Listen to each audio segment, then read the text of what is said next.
Welcome to episode 2 of Flipping Sports Cars until I buy my absolute dream sports car, a C8 Corvette. In the last episode, I learned how to flip cars by talking to my uncle that's a car dealer in Boise, Idaho, and at the very end of that episode, I bought this car, a 2011 MX-5 Miata, 200,000 miles for $3,200. Very dirty on the inside, lots of dents. The soft top is very faded and gross, and today I'm going to be fixing it, cleaning it, and selling it for a profit. With the Miata now in my driveway, it is time to get to work, getting this car to look good and add value to the car. My checklist of things that I need to do is cleaning the outside, cleaning the inside, and restoring the soft top. The dents I could get fixed. I could do it myself or a paintless dent repair guy, but I have a feeling if I paid for that, it wouldn't add enough value to counteract the cost. So the exterior is still gonna look pretty rough once I sell it, but hopefully the interior and the soft top will look really good. The very next day after school, I started working on the car. I decided to start vacuuming the inside first because it was pretty dirty and I just wanted to get it out of the way. So I disconnected the battery so I could take the seats out because they have airbags, and it took a lot of force to get those seats out. Those bolts were really tight, but I got one of the seats out and I started vacuuming, no problem. Vacuumed the other side. Let's see if we get lucky because we found a lottery ticket. Yes, sir. Holiday party. I have no idea.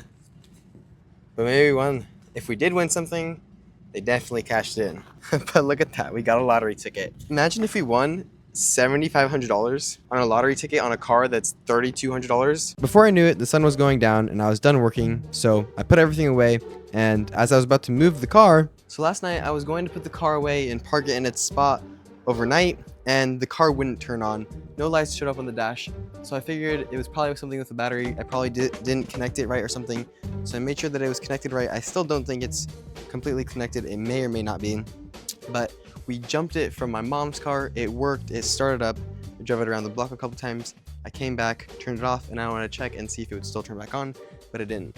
So I got my Chevy. I know it's an electric car, but there is a 12-volt battery up here in the front, so I'm gonna jump it from my Chevy. Man, last night I was so scared that the car was dead or something was wrong with the car that I wasn't gonna be able to fix. I was just so scared. I was freaking out. I was like, Dad, can you help me jump the car? I don't know what's wrong with it. I can't get it to turn on. Thankfully, it turned on, so likely it's either just a dead battery, which is an expensive fix, but it's better than having to do something mechanically where I'd have to pay for labor or figure it out myself. I'm just gonna drive it around the block a little bit because technically it's still not insured or registered under my name. So,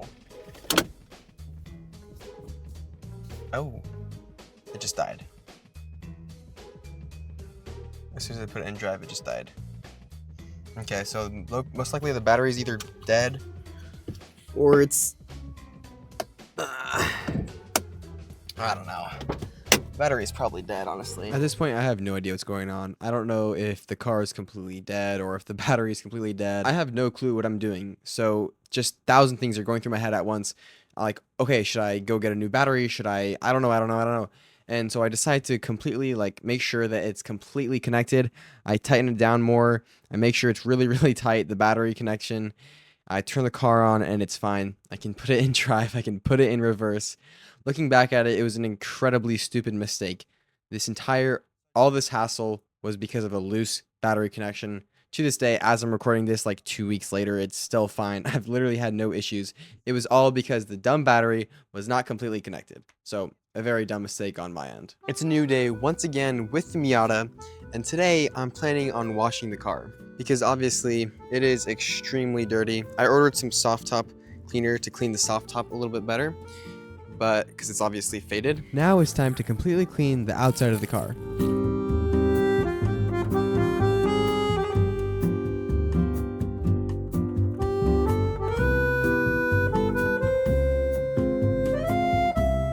The car obviously looks a lot better than it used to, but obviously there's still things that I can't fix, like these weird water spots on the headlights, and then obviously the front bumper is faded, and obviously the soft top is still faded, and I also have to clean the rims. The next thing that I thought would help would be clay barring the car, so I clay barred most of the panels and then realized it basically did nothing. Good morning, everybody. This is the 4th day of owning the Miata. The 2 things that needed to come in today was this glass repair kit to repair the rock chip, and then some carpet cleaner to clean the carpets out, clean the seats, and get rid of any kind of smell that's left over. So I'm gonna start with this because, I don't know, I think it's gonna be interesting. I'm not sure what happened, but most of the footage from today I can't find. But basically all I did was fix the rock chip, which still doesn't look the best, and I shampooed the seats, the carpet, and the floor mats. 2 days later, the soft top cleaner and restorer came in, and obviously right now it's looking pretty bad. I'm hoping it looks better by the end of it. The first step was to do a basic clean. This didn't make a huge difference, but I knew it was going to be an important step. The next step was restoring. It basically was like black paint for a soft top. So I painted the soft top, restoring it back to that deep black color, and it looks a lot better. The last step was waterproofing. I didn't record that because there was basically no visible difference between the two. Then I did some touch-up paint, and for some reason I decided to polish the car. Not sure if I did it wrong or if the car didn't need to be polished, but it didn't really make a difference. Next time I'll definitely get like the machine to polish it, not just hand polishing, and maybe it'll be better, but my guess is the paint is just in good enough condition that it doesn't really need to be polished. These are the pictures, and I think they look really good. So now I need to list them, and hopefully it doesn't take too long to sell. The Miata has been listed for about 5 days now, and I still have not gotten a single message on the car. I originally listed it at $4,900. Now it's at like $4,600. I lowered the price a little bit, but I think I'm going to relist it and reduce the price down to $4,500 just to get some messages. Like, if I'm not getting any messages, obviously I'm never going to be able to sell it. So I got to be pricing this aggressively, and I got to keep relisting this thing, or else it's going to get stuck at the bottom of the feed with no messages. Houston, we have a big problem. I just got back from the gym. I took a shower, came over here to Facebook Marketplace to check on my listing, and yeah, I got banned. I'm not exactly sure why I got banned on Facebook Marketplace, but I'm pretty sure it's because of my age. You have to be 18 to be on Facebook Marketplace. Facebook, if you're watching this, I am 18, but the age that I have on the Facebook account is 18, but somehow they think that I'm not 18, hence the ban.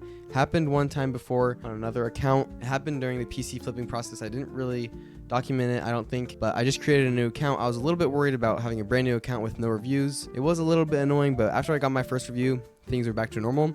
But starting over again with a car, people like to see reviews, and people like to see that your channel, or not your channel, that your account has been up for a while. So if I start a new Facebook account, I totally could, but it's just that people prefer to buy from a trusted seller. We have a new Facebook account, and hopefully this one does not get banned.